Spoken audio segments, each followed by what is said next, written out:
Akkan jirtu warran kanan qabadhee isiniif dhiyaadhe dhuma boqonnaa tokko samarii isaatiin qabadhee isiniif dhiyaadhe. Samarii kanas walumaan ilaalla jechuudha.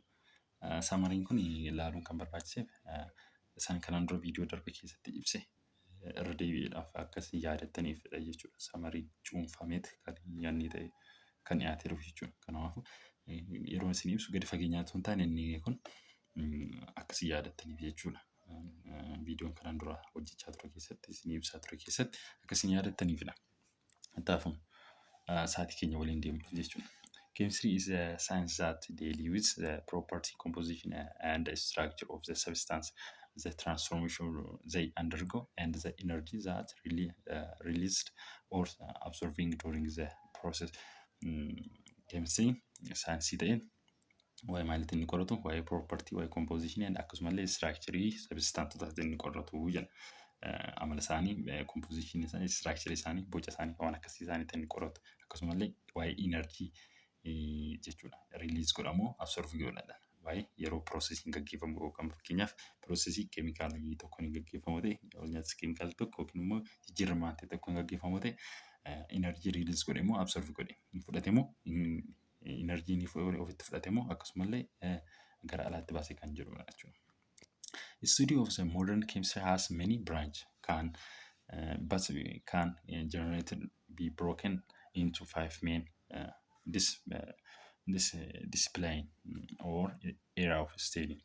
Chemistry branchota baay'ee qaba, hedduu qaba. Haa ta'uuti malee nuti bakka shanitti qoonnee ilaaluu dandeenya. Isaanis maanni organic chemistry, inorganic chemistry, physical chemistry, analytical chemistry, and biochemistry jennetti qoqqoodne jechuudha. Baay'ee ta'an iyyuu malee isaan warreen gurguddoo shanitti qooduu dandeenya jechuudha. The scope of chemistry including production and processing of the food. Scope of chemistry maal inni qabatu production isaa, production oomishaa fi akkasumallee processing food jechuudha. Oomisha nyaataa fi akkasuma adeemsa nyaataa jechuudha. Improving health and sanitation, facilitate environmental protection, provision of the comfort, pleasure and luxury. Chemistry naannoo keenyaatiif baay'ee kan inni godhu jechuudha. Wanti tokko fedhii keenya wantoota fedhii keenya ittiin oomishamu fedhii keenya guutuudhaaf waan adda kana fedhii nuti barbaannu guutuudhaaf waan inni hojjetu kan akkasiiti. Kan ibsu jechuu barbaadeeti jechuudha walumaa galatti. Advancement and growth of the industry and the weapon production, because living and non-living things are made up of the matter. Kana jechuun growth industry keessatti baay'ee gahee guddaa qaba jechuudha chemistry. Maateriin immoo maali? Maalirraa uumamu jechuudha. Living fi wantoonni maaterii ta'an hundi wantoonni hunduu fakkeenyaaf lubbuu qaban lubbuu hin qabnes maalirraa isaan uumamu maaterii irraati jechuudha. Maaterii jechuun immoo kan dura isin ibseen ture viidiyoo darbee keessatti maaterii jechuun wanta hanga qabuu fi bakka qabatee jiru maaterii jedhama jechuudha. Hangaa fi hanga qabuu fi bakka qabatee jiru maaterii jedhama jechuudha. Chemistry affect all aspect of life. Chemistry dhiibbaa guddaa hundaa irratti wanni qaba jechuudha. Gahee qaba jechuudha. Life irrattis most natural event akkasumallee wantoota lubbuu uumamaan jiran irratti. Chemistry dhiibbaa gahee qaba jechuudha. Dhiibbaa yeroo isin jedhu gara miidhaatiin otoo hin fudhatiin gara miidhaan jechuudha. Gara positive isaatiin jechuudha. The scope of chemistry can also be extended to explaining the natural world, preparing people, care, opportunity, and producing information, patriotic citizen. Kana jechuun chemistry carraalee uumeera jechuudha. Wanniidhaaf uummataaf jechuudha. Society tokko keessatti carraa adda addaa uumuu danda'a. Producing, forming patriotic citizen. industirii tokko keessa babal'ate jechuun industirii wayii adda babal'ate jechuun lammiin sun hojii argata. Wanni isa barbaachisu ni guuttata waan akkasiitiif. Gara fageenyaa ibsuu waan barbaachifneef kana duraan ibseera. Keemistiri is a central science in the natural science. Keemistiri central natural science. Central natural science yeroon kan baay'ee barbaachisu jechuudha. Keemistiriin saayinsii keessatti kan baay'ee barbaachisu jechuudha jennee ibsuu dandeenya. Being one of the basic sciences in chemistry is related to another natural science like biology, physics, geology, medicine, and mathematics. Chemistry kan biroo fiildota biroo faana natural science fiildota kan biroo faana relationii qaba jechuudha. Akkamitti qaba? Inni fayyisaa biology faana, physics faana, geology faana, medicine faana akkasumallee mathematics faana qaba jechuudha. Walii ilaala jechuudha hundi isaa. Chemistry and biology are related biology kan jedhu faana walii qaba jechuudha. Processing occurring inside living matter known as biochemistry. Walitti relation isaanii kun yookiin immoo walitti dhufeenyi isaanii kun maal jedhamee beekama? Biochemistry jedhamee beekama. Inni immoo akkamitti inni isaan maaliin isaa waliin qabani?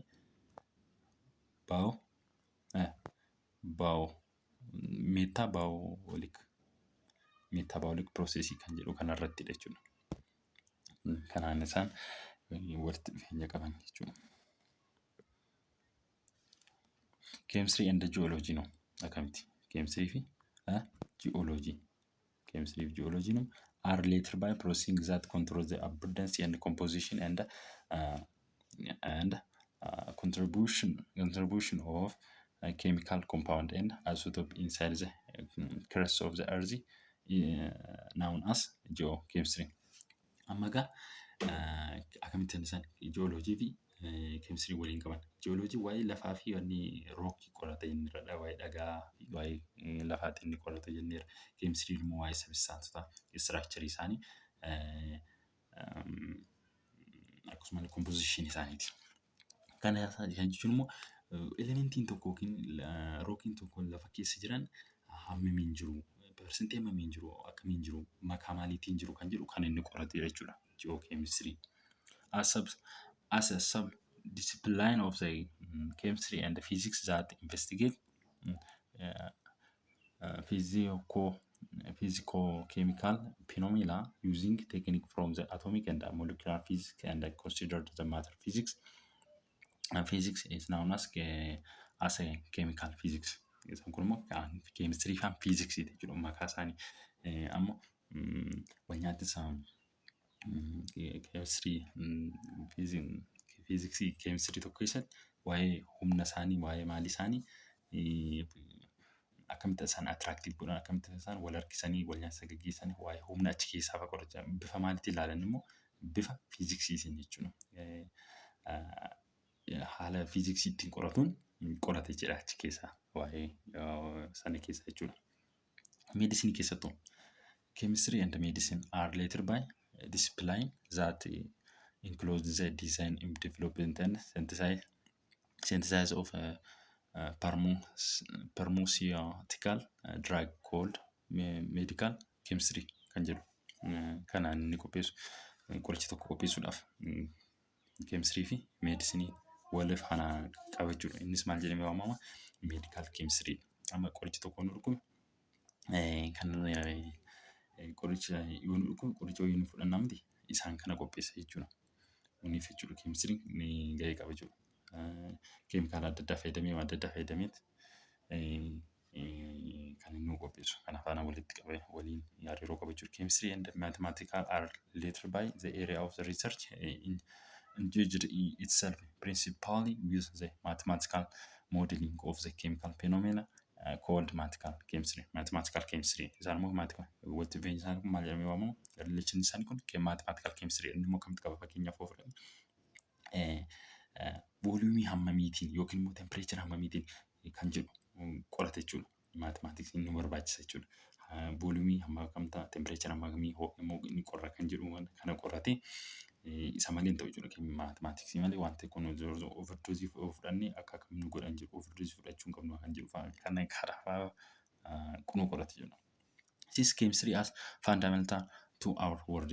Kanaafuu chemistry basic jechuudha yookiin fundamental jechuudha bu'uura jechuudha addunyaa keenya kanaaf. It play a role of everyone's lives and touch almost every aspect of our existence in some way. Gahee guddaa taphata jechuudha jireenya keenya guyyaa guyyaa keessatti jechuudha wanta tuttuqnu kana wanta tuttuqaa oolu kana sabna harka keenya diddiiqanu wanta diddaa barcuma irra teenyullee wanta teessoo irra teenyullee waan hunda uffatanii dhufannullee wanta qabachaa oolu kun jechuudha isaan jechuudha. Chemistry is essential for meeting our the basic needs such as food, clothing, shelter, healthy energy and cleaning air, water and soil. Warreen akkas akkasiitiif nu barbaachisa jechuudha. Chemistry can also help comprehend, monitor, protect and recover the environment around us. Kana gadi fageenyaan ibsuun barbaachisu irra deebiidha waan ta'eef akkasumallee samariidha waan ta'eef dura ibseera waan ta'eef waa baay'eedhaaf nu barbaachisa. Environment keenya irratti illee akkamitti naannoo keenya qulqulleessuu dandeenya. Keemikaala tokko warshaa tokko keessaa bahee kan nu miidha ta'e yookiin immoo naannoo keenyatti qilleensa keessa nu miidhu ta'e akkamitti qulqulleessa kan jedhuuf illee gahee qaba jechuudha. Chemistry play important role in shaping current state akkuma duratti niin jedhamu asiin jedhedha. And the prediction of the future state of the earth environment. Akkasuma environment keenya irratti niin jedha. As a large number of the agents that force the earth climate and are chemical activity. Jijjiiramni keemikaala jijjiiramni qilleensa faalamni naannoo keenyaatiin dhufuu danda'a jechuudha. However, chemistry can also affect our environment negatively through product of the toxic substance. Chemistry karaa negatiivas fudhachuu dandeenya. Fakkeenyaaf akkamitti karaa negatiivaa fudhanna naannoo keenyatti akkuma duratti niin jedhe chemistry warshaan tokko ni qophaa'u warshaa wayii keessa yookiin bifa dhangala'aa yookiin bifa qilleensaa qilleensa keessatti galaqqifame yookiin naannoo keessa sanatti galaqqifame toksiin yeroo jennu wanta summaa jechuudha. Wanta summii saabistaansii galaqqisa isaanis naannoo keenya miidhuu danda'a. Karaa kanas hubachuun isin barbaachisa jechuudha. The release of this toxin substance into the environment result climate change. Durasi ibseera climate change fida jechuudha. Jijjiirama qilleensaa fida jechuudha. Wanti sun environment sun itti galaqqifame naannoo sun itti galaqqifame. The primary issues of the world is facing currency. Facing currency warri primary issues world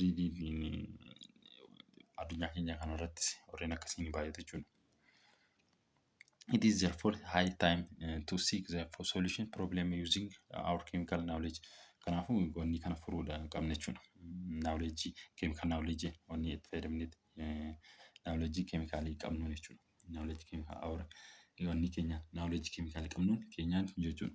Problem kana furuu qabna jechuudha. Naannoo keenya warreen fulan akkamitti akka furuudha qabna jechuudha. Chemical play a significant role in advancement and growth several industry.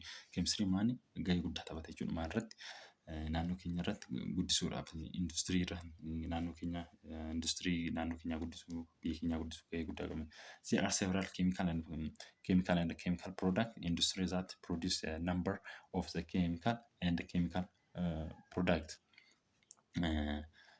Baay'ee jechuudha keemikaalii fi chemical product industry qabna jechuudha. There are several chemical industries that produce a number of chemical baay'ee jechuudha chemical han oomishanii fi chemical production kana kan nuuf oomishan jechuudha. Isaan baay'eetu jiru jechuudha isaati. One way of category into industry inorganic chemical plastic material and synthetics, drug, soap, cleaning and toilet goods, paints and allied product. Allied product, industry, industrial organic chemistry, agriculture chemical and mesocelian chemical product. warreen baay'eedha isaan oomishan. Kaataagorii baay'ee qabu jechuudha. Industirii inorgaanikii jedhamanii keemikaala inorgaanik keemikaala warreen jedhaman maaliif hangam oomishanidha? Akka pilaastikii maateriaalii seentisaayisii warreen oomishan jechuudha. Inni lammaffaa immoo diraag soop kiliiniing warreen isaan kana kiliinersii wantoota nuti ittiin wanta addaa qulqulleessuun isaan kana oomishan jechuudha.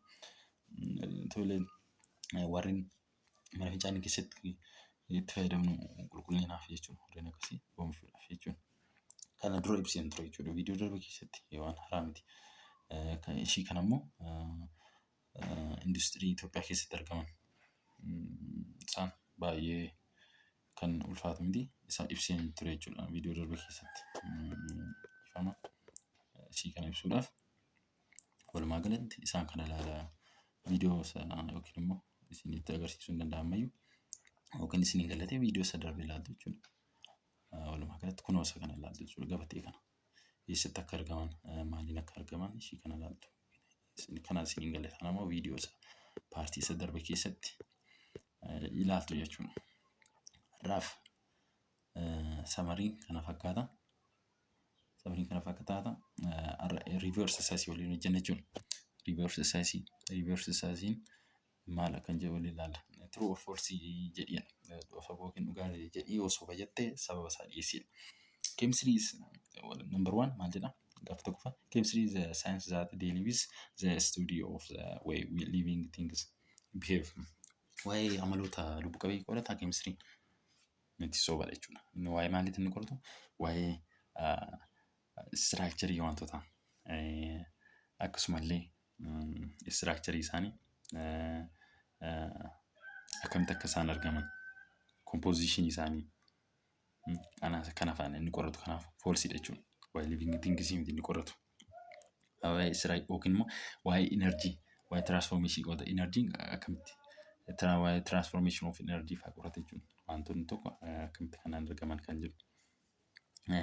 Lammaffaan immoo every substance in the universe in which we live has its own property by which we can distinguish it from other substance. It is true. Jechuudha. Sadaffaan immoo the transformation of substance in market changing from the nature and the appearance. True or false? True jechuudha. True. Arfaffaan immoo the study of chemistry involving only microscopic information. It is false. Chemistry waa'ee microscopic information qofa miti. Akkasumallee maal dabalata? Microscopic information dabalata jechuudha. Microscopic qofa miti, microscopic dabalata jechuudha. Shanaffaan immoo maal jedha? Organic chemistry is a study of chemicals that are not based on carbon jedha. It is false. Waa'ee maal irratti dabalata? Waa'ee kaarbooniitiin qoratu malee kabiraamti jechuudha. Organic chemistry waa'ee kaarboonii warreen qaban compoundoota organikii qaban jechuudha. Kanaafuu inni immoo kun immoo maal jedha? Nootti waan jedhuuf jechuudha. Kanaafuu falsidha jechuudha. Ja'affaan immoo the property of substance is its characteristic quality and maalidha? Quality characteristic isaa quality isaa fi akkasuma inni dhuma attribute jenna jechuudha. Maal jechuu dandeenya? Characteristic quality and attribute jenna jechuudha. Bakka duwwaan isaa. That is the nature of something ingredient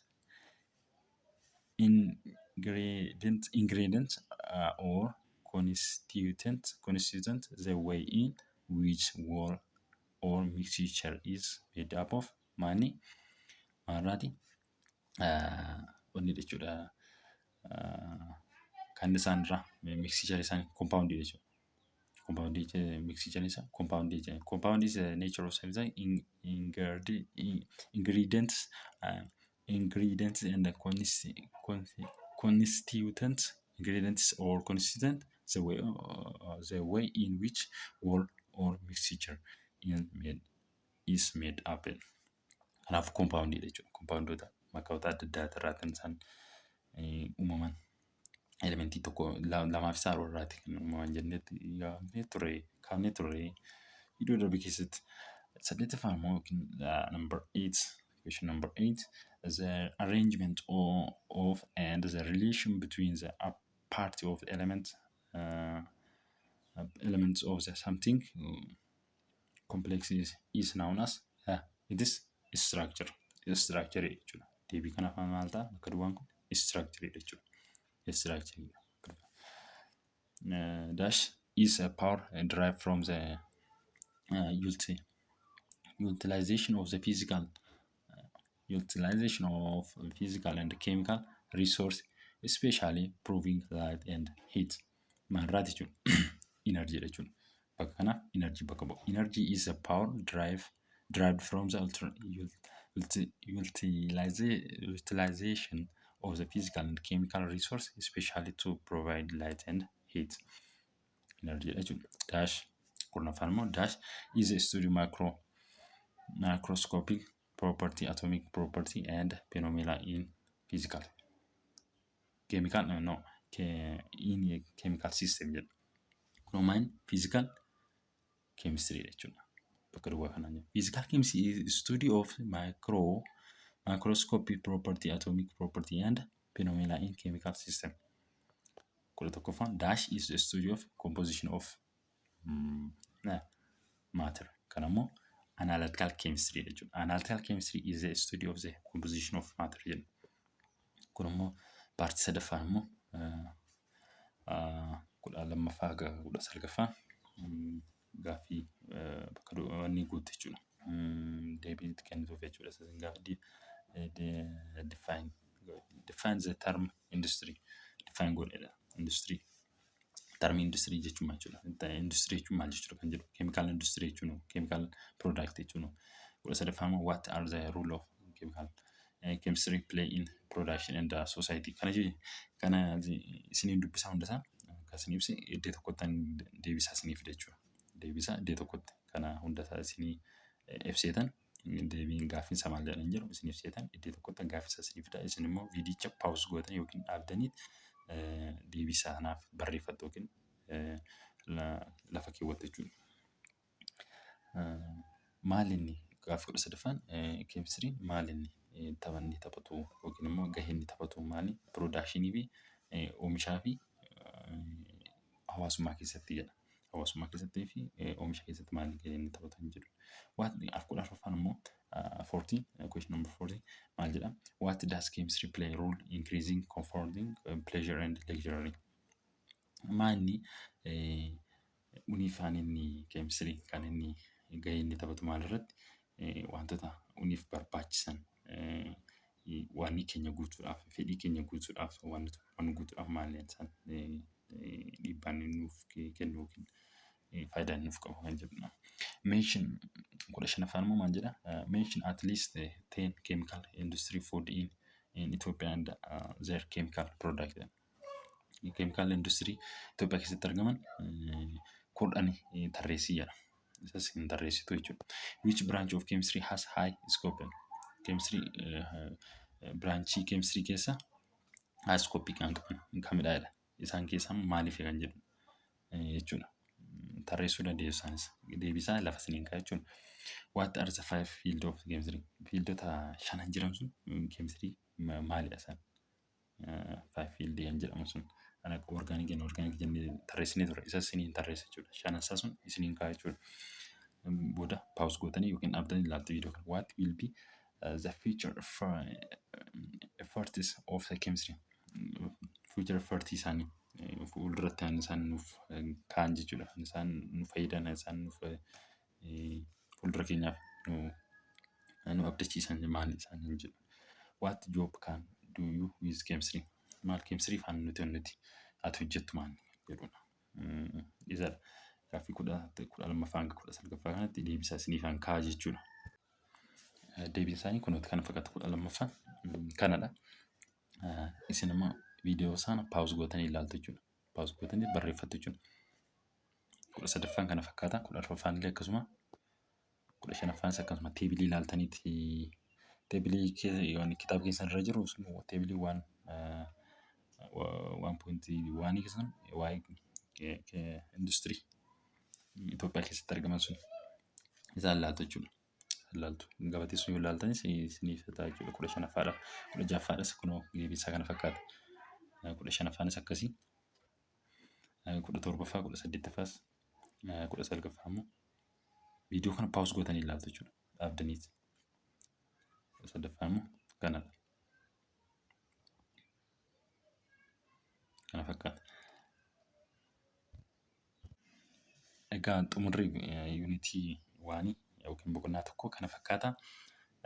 Kan viidiyoo itti aanutti yookiin immoo kan nuti waliin ilaallu isatti aanutti viidiyoo isatti aanutti yuunitii 2 waliin ilaalla jechuudha.